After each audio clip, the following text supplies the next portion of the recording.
Hello, impactful parents. Today we're going to talk about how long should a punishment last? If you don't know, it's Question and Answer Thursday, and I'm Christina. I'm founder of The Impactful Parent, and I come on every Thursday and I answer one of your questions that you submitted live right here. And today we're going to talk about how long should a punishment last? And specifically, this question was asked about lying. So how long should a punishment last for lying? Now, my answer does not really depend upon what they did in order to get the punishment or the consequence. So I'm going to give you a couple of resources out there that anybody would really need to finish off this question. And the first one is how to discipline your child video. I'm going to give you this free video. You're going to find it in the show notes down below, but it's at theimpactfulparent.com/discipline.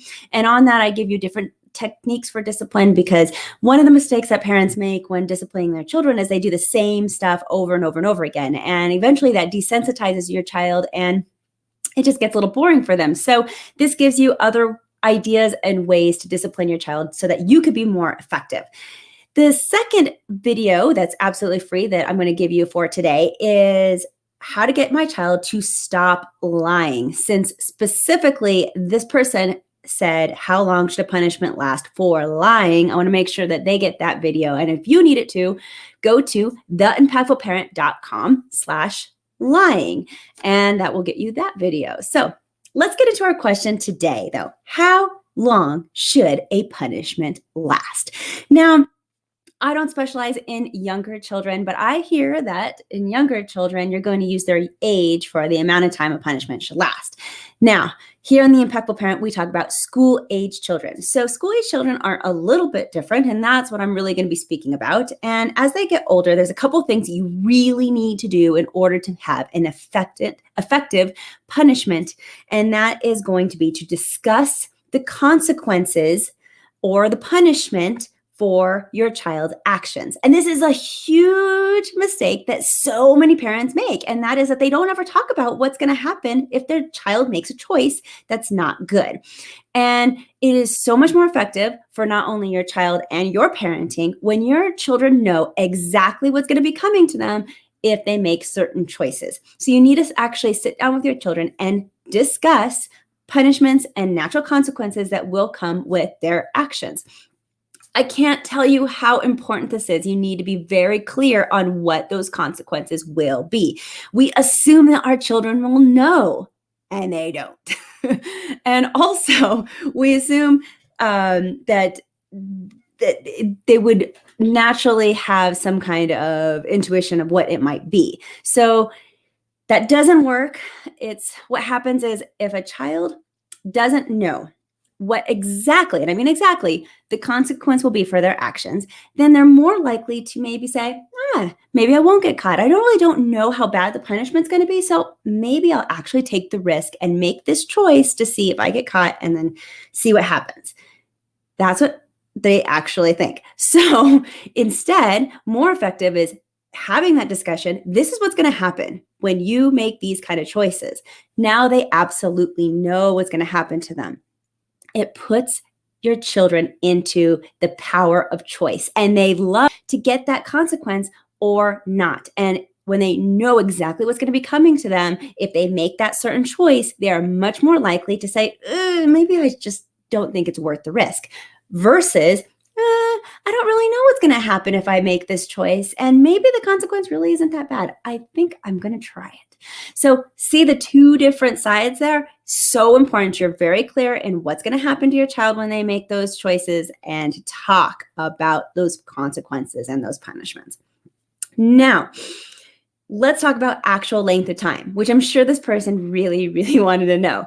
And I'm going to say for the first offense, you're going to pick that length of time, and I'll talk about that pretty soon, exactly what it is, but pick that length of time with your child as you discuss what their consequence or punishment is going to be. First offense, that's what you decided. Second offense, double that time period. Third offense, triple the time period, plus add on an additional consequence on top of that. So you're really upping the ante there. Now, I know you're asking, well, what's that time period? Okay, I can't answer that specifically for you, but all I could do is say, hey, I'll tell you what I do. As a mom of 4 kids, I could tell you how I determine that time level. And I would say the sweet spot for me and my children is 1 week. The consequence lasts 1 week. Why do I pick 1 week? It seems to be a really good balance between being just long enough that it kind of stings and it's kind of hard. A week is a long time in kid time. And yet it's not quite so long that it's just really, really overly painful for the child to lose something or have that consequence last over a week. Now, going back to my example, that's the first consequence. All right, first offense, you know that whatever is going to happen, it's going to be taken away or whatever, that punishment will last for 1 week. The second offense, it's going to be for 2 weeks. The third offense is likely going to be 3 weeks or to a month, or even possibly longer. And there's probably even going to be another consequence added on top of that. So that's how I structure it in my own home. Now, let's talk a little bit about consequences. Try to do natural consequences if you possibly can instead of an actual punishment. But if you have to pick a punishment for your child, especially when you get into those teen years, consider what is really important to them. Is it internet? Is it phone? Is it a sporting event? Is it the parties? Whatever it is, that's what your punishment is going to be. It's probably to be taking those away or limiting them for that time period. So important, parents, that you actually follow through with this. If you're saying that you're going to take away that iPod for a week, take it away for the full week. Now, there is some argument in good parenting that says, well, they can earn it back and they can earn it back early. I typically don't do that right away. I like my kids to know that my word is gold. And this is really important. If you say it's going to last a week, it's going to last a week. If you say it's going to last 2 weeks, it's going to last 2 weeks. This is really important to establish before they can start earning stuff back. Because if they know they can always earn the punishment they can always make their punishment lesser by earning things back, then they're more likely again to say, well, actually that punishment really wasn't as bad as I thought. I'll probably earn it back. You don't want to establish that as a normal thing. Instead, it's something that could happen depending on the offense. Like if it's not so bad of an offense that they made, not so bad of a choice, maybe they can earn it back. But ideally, again, establish that your word is gold first. They have to know that you are consistent and that you mean what you say. Super important, especially as they get older into the teenage years. Otherwise, this is where a lot of problems come into the household because now the teens, they think you're bluffing and they don't really take your rules seriously and they think that they can earn things back. So establish that authority and that your word is gold absolutely first before you start letting kids earn things back consistently. For me in my own household, again, earning things back is more of a privilege that they can do for a lesser offense.